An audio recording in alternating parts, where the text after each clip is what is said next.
Quand on est en plein traitement, que tous les jours, on rigole pas tous les jours, ça fait chaud au cœur, quoi. Ça fait du bien de voir qu'autant de personnes se mobilisent et surtout pour permettre à la médecine d'avancer, qui a fait déjà des progrès énormes, mais qui tous les jours trouve d'autres traitements. Et j'espère moi, à mon tour, qui a peut-être transmis ce fameux gène à mes filles, qu'elles puissent, elles, déjà d'une part l'éviter, et au pire, si effectivement un jour elles le déclarent, qu'elles puissent mieux vivre les traitements que moi, voilà. Le nouveau programme de renouvellement urbain a démarré en février 2017. Il entre maintenant dans le dur.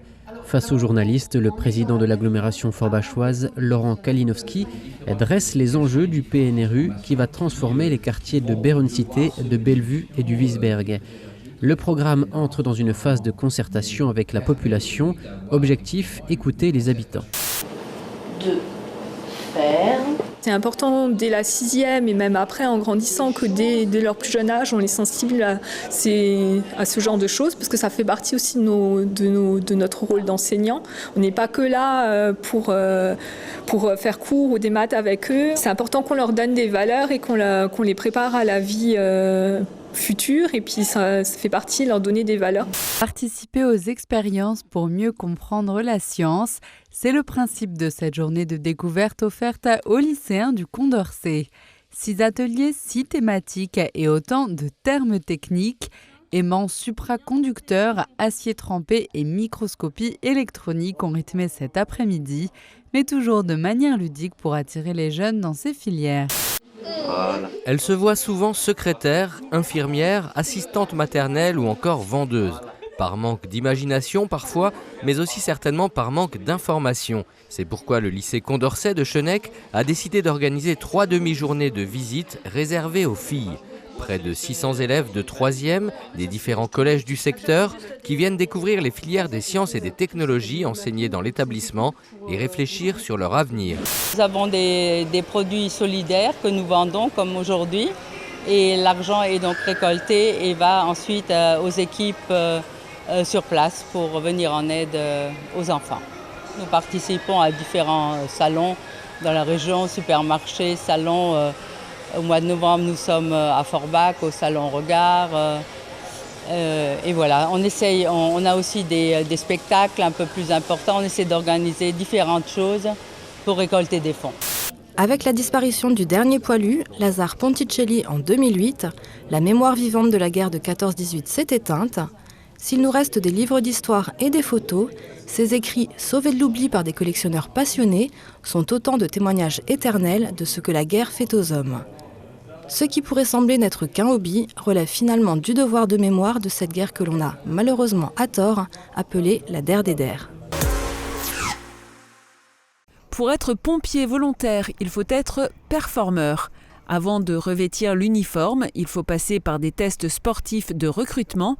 Il y en a 4 au total. Ils mesurent l'appréhension du vide, la résistance à la claustrophobie, la capacité de traction et l'endurance à la course. Happy, Continental a de quoi être heureux. L'entreprise obtient la 12e place au classement Happy Trainees Label. Elle a été recommandée par 89% de ses stagiaires, soit une note de 4,2 sur 5. Continental France se situe juste après EDF dans le classement et juste devant Deloitte et le groupe Canal+. C'est un grand groupe, c'est surtout aussi à côté de chez moi et puis on sait très bien que c'est le premier employeur de la région, en tout cas un des premiers. Ça offre plein d'opportunités pour pendant l'alternance comme par la suite. Et ouais, c'est une chance extraordinaire de donner à un jeune comme ça de pouvoir intégrer un fleuron de l'industrie. Le tribunal modernise et réorganise son accueil. Le guichet unique de greffe devient service d'accueil unique du justiciable. Il offre davantage de services avec du personnel formé. Le public y trouvera des renseignements sur certains contentieux du type affaires familiales et procédures de tutelle. On pourra aussi y trouver des informations sur les procédures en cours. Gabrielle et Élise, les 2 prénoms arrivent en tête de classement à Sarreguemines. Depuis le début de l'année, les parents optent pour des prénoms courts et rétro. Peu de prénoms composés, Même tendance au niveau national. L'officiel des prénoms sort aujourd'hui. En s'appuyant sur les registres d'état civil et les statistiques INSEE, ils annoncent pour 2018 de nombreux Gabriel et de nombreuses Louise. Marché paysan automnal gagnant sous un soleil estival, producteurs et visiteurs ont investi en nombre l'esplanade du casino des Faïenceries, preuve que les produits du terroir ont de plus en plus leur place dans nos assiettes. L'imbattable Jan Schrub remporte le 10 km en 31 minutes 11 secondes. Le départ des 1840 partants a eu lieu en 2 vagues pour éviter les bousculades, voire les chutes. Le saviez-vous, dans chaque dossard se cachait une puce qui détectait le moment très précis du départ et de l'arrivée. Chacun pouvait ainsi s'enorgueillir ou pas de sa performance réelle. 350 jeunes athlètes rivalisent au stade de Coubertin. Ils sont venus de tout le Grand Est pour participer à la finale régionale du Challenge Équipe Athlée. Chaque équipe était composée de 6 athlètes et devait réaliser 3 épreuves. Enchaînement de sauts, de lancers et de courses sous un soleil radieux. Le SFC renoue avec la victoire contre Troyes. Le déclic a eu lieu assurément. Après un début de saison inquiétant, les joueurs ont montré une volonté et un esprit collectif et de compétition qu'on croyait perdus. Est-ce là l'effet de la Coupe de France ? Et pourquoi pas ? En tout cas, le prochain match contre Biesheim nous le confirmera.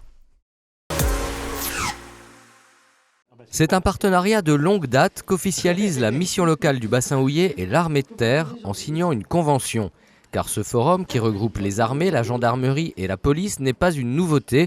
Chaque année, la mission locale met en relation ces jeunes demandeurs d'emploi avec les recruteurs en uniforme. C'est un partenariat qui est très important avec la mission locale, effectivement. Donc c'est un forum qu'on essaie d'organiser tous les ans. Il y a une demande de la part de nos jeunes, mais il y a également une demande de la part de tous les partenaires. Donc là, effectivement, ce matin, on a pu accueillir des personnes qui étaient intéressées par les métiers de la police, de la gendarmerie, de l'armée de terre, l'armée de l'air, la marine, et toute personne qui serait intéressée aussi par le service militaire volontaire. Mis en place récemment, le service militaire volontaire a déjà attiré 42 jeunes, dont 20 filles de la mission locale. Il permet de se réinsérer dans un encadrement militaire sans forcément envisager de s'engager. Ce n'est pas ce qu'a choisi Ilona, qui, elle, souhaite faire carrière. Je suis venue me renseigner pour faire le concours pour entrer dans l'armée de terre. Donc du coup, j'ai pu m'entretenir avec un militaire qui m'a très bien renseigné. Donc maintenant, il ne me reste plus qu'à réussir les épreuves en espérant que j'y arrive. Parce que de base, j'étais venue me renseigner, je vais être honnête, pour le service militaire et volontaire. Mais je me suis c'est pas du tout ce qui me correspond, c'est plus une remise à niveau et j'ai pas besoin d'une remise à niveau. Donc du coup, je me suis dit, puisque je veux être quand même dans tout ce qui est armée, je me suis dit pourquoi ne pas directement aller à l'armée de terre du coup. Et donc du coup, voilà, j'espère que j'ai réussi. 6-7 sur 12.